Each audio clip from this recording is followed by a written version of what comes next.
Chapter 8. Harriet slept at Hartfield that night. For some weeks past she had been spending more than half her time there, and gradually getting to have a bedroom appropriated to herself. And Emma judged it best in every respect, safest and kindest, to keep her with them as much as possible just at present. She was obliged to go the next morning for an hour or two to Mrs. Goddard's, but it was then to be settled that she should return to Hartfield, to make a regular visit of some days. While she was gone, Mr. Knightley called, and sat some time with Mr. Woodhouse and Emma, till Mr. Woodhouse, who had previously made up his mind to walk out, was persuaded by his daughter not to defer it, and was induced by the entreaties of both, though against the scruples of his own civility, to leave Mr. Knightley for that purpose. Mr. Knightley, who had nothing of ceremony about him, was offering by his short, decided answers an amusing contrast to the protracted apologies and civil hesitations of the other. "Well, I believe, if you will excuse me, Mr. Knightley, if you will not consider me as doing a very rude thing, I shall take Emma's advice and go out for a quarter of an hour. As the sun is out, I believe I had better take my 3 turns while I can. I treat you without ceremony, Mr. Knightley. We invalids think we are privileged people. My dear sir, do not make a stranger of me. I leave an excellent substitute in my daughter. Emma will be happy to entertain you, and therefore I think I will beg your excuse and take my 3 turns, my winter walk." "You cannot do better, sir." "I would ask for the pleasure of your company, Mr. Knightley, but I am a very slow walker, and my pace would be tedious to you. And besides, you have another long walk before you, to Donwell Abbey." "Thank you, sir, thank you. I am going this moment myself, and I think the sooner you go, the better. I will fetch your great coat and open the garden door for you." Mr. Woodhouse at last was off, but Mr. Knightley, instead of being immediately off likewise, sat down again, seemingly inclined for more chat. He began speaking of Harriet, and speaking of her with more voluntary praise than Emma had ever heard before. "I cannot rate her beauty as you do," said he, "but she is a pretty little creature, and I am inclined to think very well of her disposition. Her character depends upon those she is with, but in good hands she will turn out a valuable woman." "I am glad you think so, and the good hands, I hope, may not be wanting." "Come," said he, "you are anxious for a compliment, so I will tell you that you have improved her. You have cured her of her schoolgirl's giggle. She really does you credit." "Thank you. I should be mortified indeed if I did not believe I had been of some use. But it is not everybody who will bestow praise where they may. You do not often overpower me with it. You are expecting her again, you say, this morning?" "Almost every moment. She has been gone longer already than she intended. Something has happened to delay her. Some visitors, perhaps. Highbury gossips! Tiresome wretches! Harriet may not consider everybody tiresome that you would." Emma knew this was too true for contradiction, and therefore said nothing. He presently added, with a smile, "I do not pretend to fix on times or places, but I must tell you that I have good reason to believe your little friend will soon hear of something to her advantage." "Indeed? How so? Of what sort?" "A very serious sort, I assure you," still smiling. "Very serious. I can think of but one thing. Who is in love with her? Who makes you their confidant?" Emma was more than half in hopes of Mr. Elton's having dropped a hint. Mr. Knightley was a sort of general friend and adviser, and she knew Mr. Elton looked up to him. "I have reason to think," he replied, "that Harriet Smith will soon have an offer of marriage, and from a most unexceptionable quarter. Robert Martin is the man. Her visit to Abbey Mill this summer seems to have done his business. He is desperately in love and means to marry her." "He is very obliging," said Emma. "But is he sure that Harriet means to marry him?" "Well, well, means to make her an offer then. Will that do? He came to the Abbey 2 evenings ago on purpose to consult me about it. He knows I have a thorough regard for him and all his family, and, I believe, considers me as one of his best friends. He came to ask me whether I thought it would be imprudent in him to settle so early, whether I thought her too young. In short, whether I approved his choice altogether, having some apprehension perhaps of her being considered, especially since you're making so much of her, as in a line of society above him. I was very much pleased with all that he said.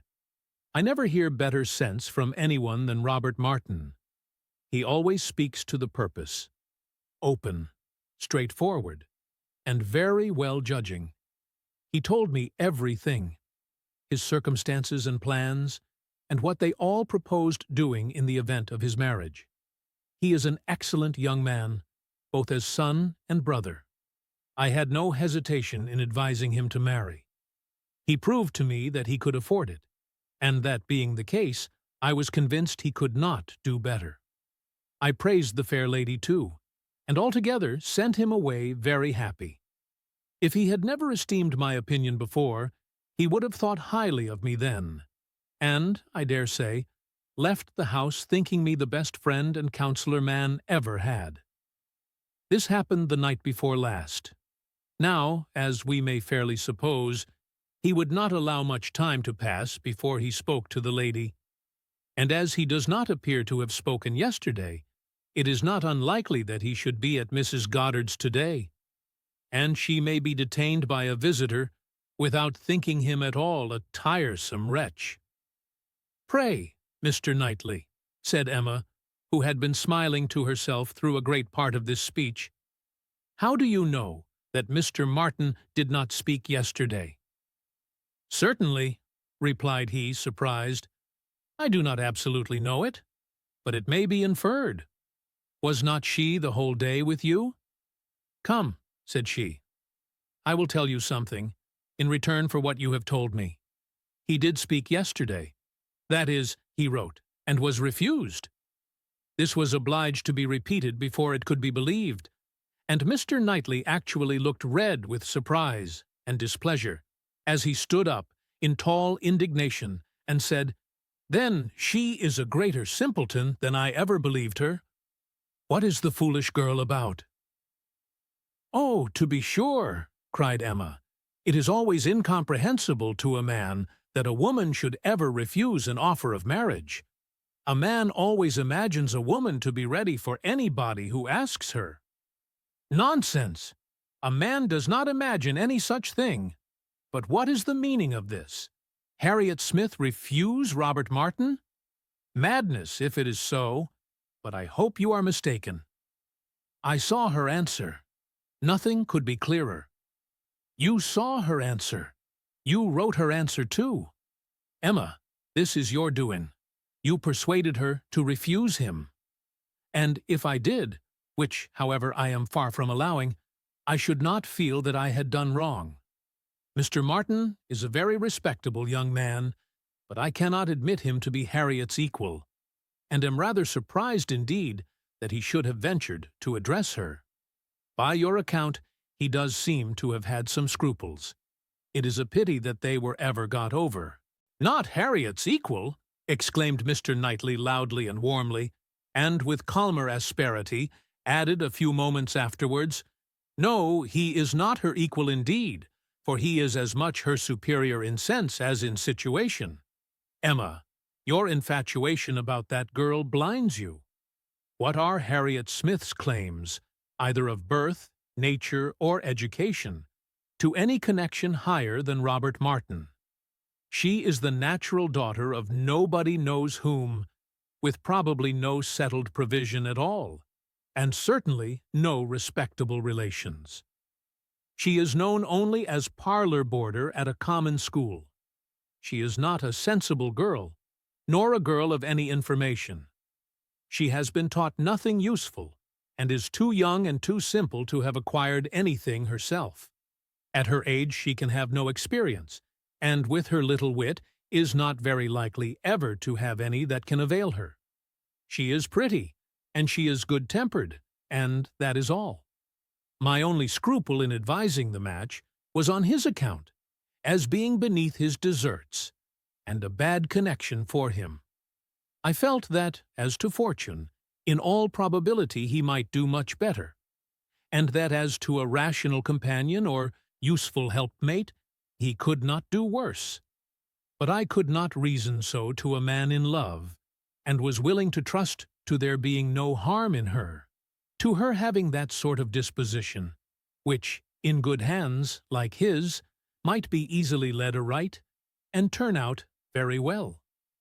The advantage of the match I felt to be all on her side, and had not the smallest doubt, nor have I now, that there would be a general cry-out upon her extreme good luck. Even your satisfaction I made sure of. It crossed my mind immediately that you would not regret your friend's leaving Highbury for the sake of her being settled so well. I remember saying to myself, even Emma, with all her partiality for Harriet, will think this a good match. I cannot help wondering at your knowing so little of Emma as to say any such thing. What? Think a farmer, and with all his sense and all his merit, Mr. Martin is nothing more. A good match for my intimate friend. Not regret her leaving Highbury for the sake of marrying a man whom I could never admit as an acquaintance of my own. I wonder you should think it possible for me to have such feelings. I assure you mine are very different. I must think your statement by no means fair. You are not just to Harriet's claims. They would be estimated very differently by others, as well as myself. Mr. Martin may be the richest of the two, but he is undoubtedly her inferior as to rank in society. The sphere in which she moves is much above his. It would be a degradation. A degradation to illegitimacy and ignorance, to be married to a respectable, intelligent gentleman farmer.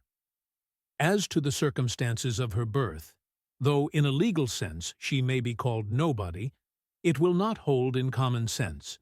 She is not to pay for the offense of others by being held below the level of those with whom she is brought up. There can scarcely be a doubt that her father is a gentleman, and a gentleman of fortune. Her allowance is very liberal. Nothing has ever been grudged for her improvement or comfort. That she is a gentleman's daughter is indubitable to me. That she associates with gentlemen's daughters, no one, I apprehend, will deny. She is superior to Mr. Robert Martin. Whoever might be her parents, said Mr. Knightley, whoever may have had the charge of her, it does not appear to have been any part of their plan to introduce her into what you would call good society. After receiving a very indifferent education, she is left in Mrs. Goddard's hands to shift as she can, to move, in short, in Mrs. Goddard's line, to have Mrs. Goddard's acquaintance. Her friends evidently thought this good enough for her, and it was good enough. She desired nothing better herself. Till you chose to turn her into a friend, her mind had no distaste for her own set, nor any ambition beyond it. She was as happy as possible with the Martins in the summer. She had no sense of superiority then. If she has it now, you have given it. You have been no friend to Harriet Smith, Emma. Robert Martin would never have proceeded so far if he had not felt persuaded of her not being disinclined to him. I know him well. He has too much real feeling to address any woman on the haphazard of selfish passion.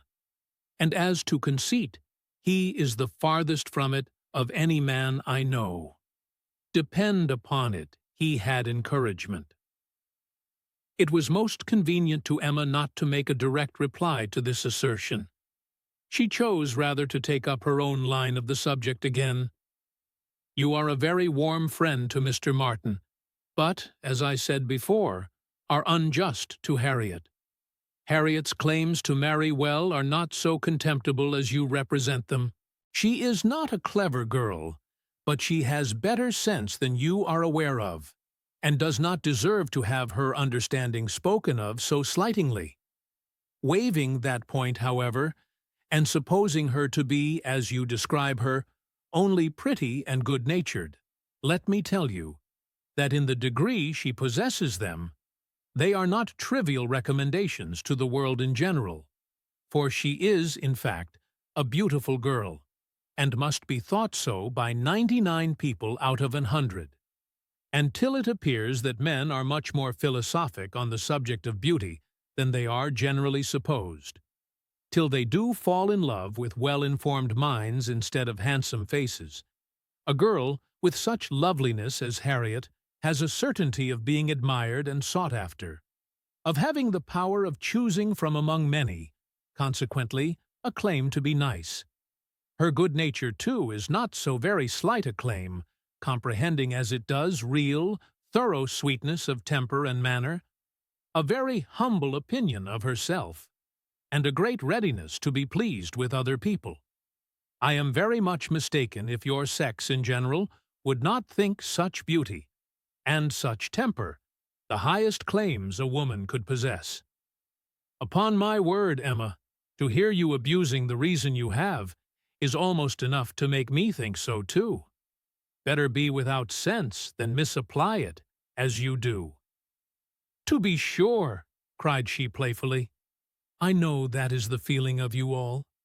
I know that such a girl as Harriet is exactly what every man delights in, what at once bewitches his senses and satisfies his judgment. Oh, Harriet may pick and choose. Were you yourself ever to marry? She is the very woman for you. And is she, at 17, just entering into life, just beginning to be known, to be wondered at because she does not accept the first offer she receives? No, pray let her have time to look about her.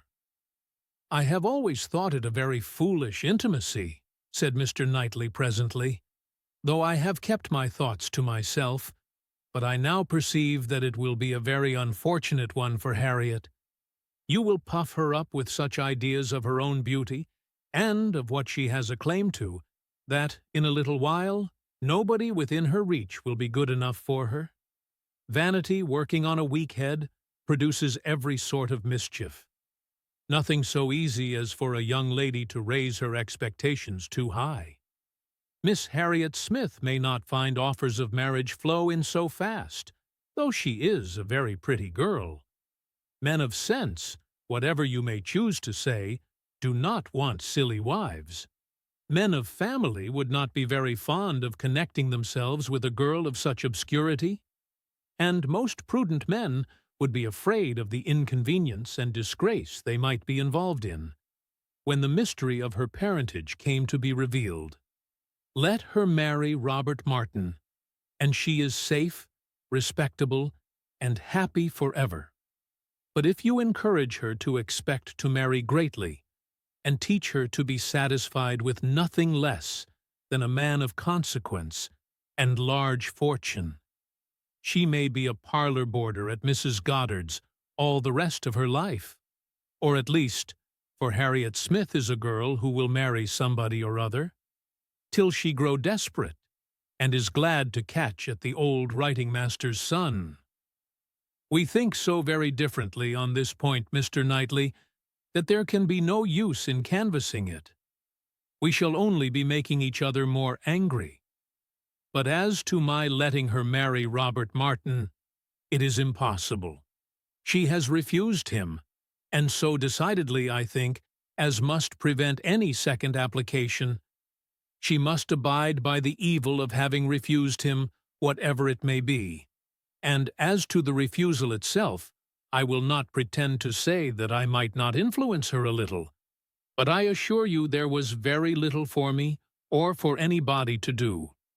His appearance is so much against him, and his manner so bad, that if she ever were disposed to favor him, she is not now. I can imagine that before she had seen anybody superior, she might tolerate him.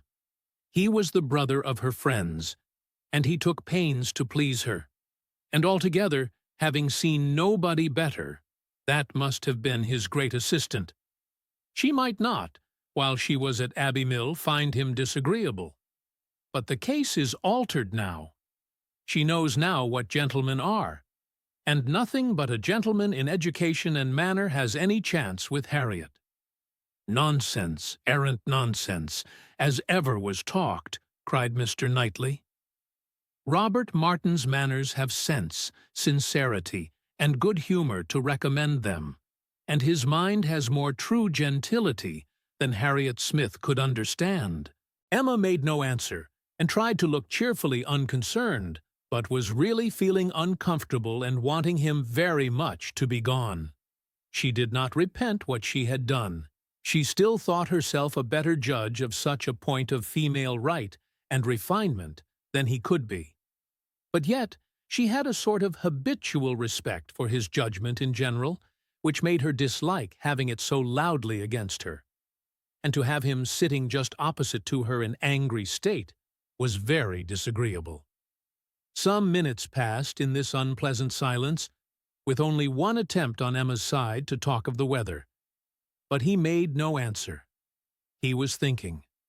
The result of his thoughts appeared at last in these words: "Robert Martin has no great loss, if he can but think so, and I hope it will not be long before he does.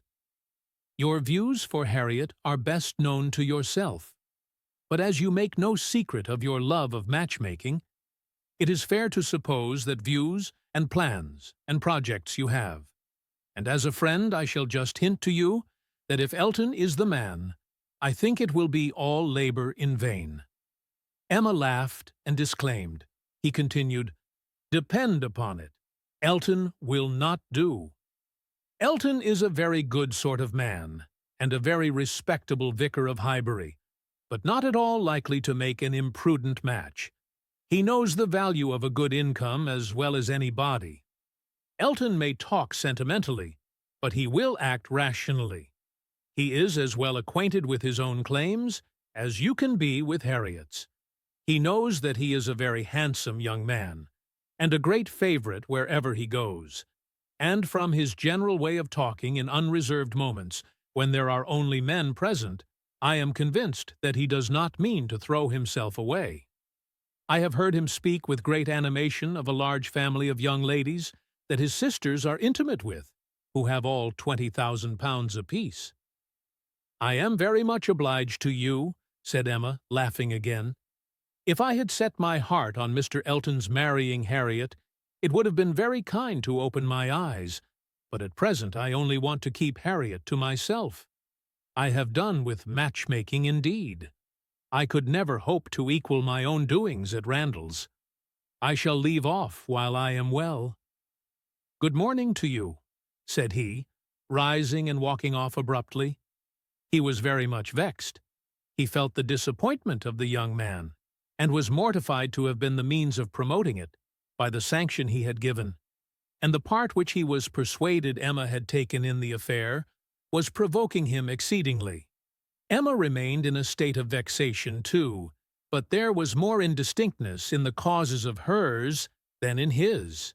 She did not always feel so absolutely satisfied with herself, so entirely convinced that her opinions were right and her adversaries wrong, as Mr. Knightley. He walked off in more complete self-approbation than he left for her. She was not so materially cast down, however, but that a little time and the return of Harriet were very adequate restoratives. Harriet's staying away so long was beginning to make her uneasy. The possibility of the young man's coming to Mrs. Goddard's that morning and meeting with Harriet and pleading his own cause gave alarming ideas. The dread of such a failure, after all, became the prominent uneasiness. And when Harriet appeared, and in very good spirits, and without having any such reason to give for her long absence, she felt a satisfaction which settled her with her own mind, and convinced her that let Mr. Knightley think or say what he would, she had done nothing which woman's friendship and woman's feelings would not justify, He had frightened her a little about Mr. Elton, but when she considered that Mr. Knightley could not have observed him as she had done, neither with the interest nor, she must be allowed to tell herself, in spite of Mr. Knightley's pretensions, with the skill of such an observer on such a question as herself, that he had spoken it hastily and in anger, she was able to believe that he had rather said what he wished resentfully to be true than what he knew anything about. He certainly might have heard Mr. Elton speak with more unreserve than she had ever done, and Mr. Elton might not be of an imprudent, inconsiderate disposition as to money matters. He might naturally be rather attentive than otherwise to them. But then, Mr. Knightley did not make due allowance for the influence of a strong passion at war with all interested motives. Mr. Knightley saw no such passion, and of course thought nothing of its effects. But she saw too much of it to feel a doubt of its overcoming any hesitations that a reasonable prudence might originally suggest. And more than a reasonable becoming degree of prudence, she was very sure did not belong to Mr. Elton.